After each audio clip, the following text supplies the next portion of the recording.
اللہ وعلا آلکا والصحابکا یا حبیب اللہ۔ جو آدمی آزاد مسلمان ہے تو جب وہ اتنے مال کا مالک ہو جو نصاب کی مقدار ہے، یعنی اس کا مال اس کے نصاب کی مقدار سے بھی زیادہ ہو، اور وہ مال اس کے رہنے کی جگہ، کپڑوں، سامان، گورے، ہتھیار اور خدمت کے غلاموں سے بھی زائد ہو، تو ایسے آدمی پر صدقہ فطرانہ واجب ہو جاتا ہے۔ یعنی آج کل اگر کوئی امیر ہے تو اس کی ہر چیز، کپڑا، سامان، گورے یا غلام کے زیادہ مال ہو تو اس پر صدقہ فطرانہ واجب ہو جاتا ہے، اور صدقہ فطرانہ وہ اپنی جانب سے، اپنی چھوٹی اولاد کی جانب سے اور اپنے خدمت کے علاوہ غلاموں کی جانب سے ادا کرے گا، یعنی اپنی چھوٹی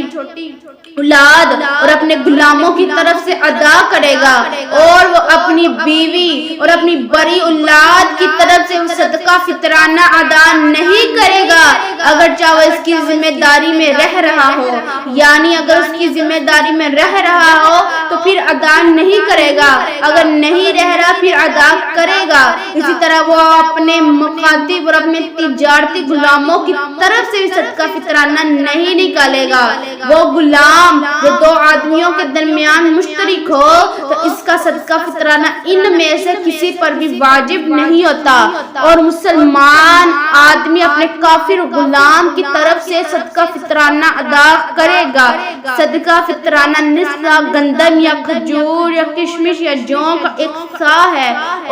اور امام ابو حنیفہ رحمۃ اللہ کے نزدیک اور امام محمد رحمۃ اللہ کے نزدیک 8 اراکی رطلوں کا ایک سا ہوتا ہے، اور امام ابو یوسف رحمۃ اللہ نے فرمایا کہ ایک سا 5.25 رطلوں کا ہوتا ہے، اور صدقہ فطرانہ کا واجب ہونا عید کے دن، یعنی عید جس دن ہو، عید کے دن سے لے کر فجر ثانی کے طلوع ہونے کے ساتھ متعلق ہوتا ہے۔ تو جو آدمی اس سے پہلے ہی فوت ہو گیا، یعنی عید کے دن سے لے کر فجر ثانی کے طلوع ہونے کے ساتھ کہ سورج ابھی طلوع ہونا والا تھا یا ہوا نہیں ہے، وہ آدمی اس سے پہلے فوت ہو گیا، اس پر صدقہ فطرانہ واجب نہیں ہوگا۔ وہ آدمی جو فوت ہو گیا تو اس پر صدقہ فطرانہ نہیں ہوگا، نہ اس کا کوئی صدقہ فطرانہ نکلے گا۔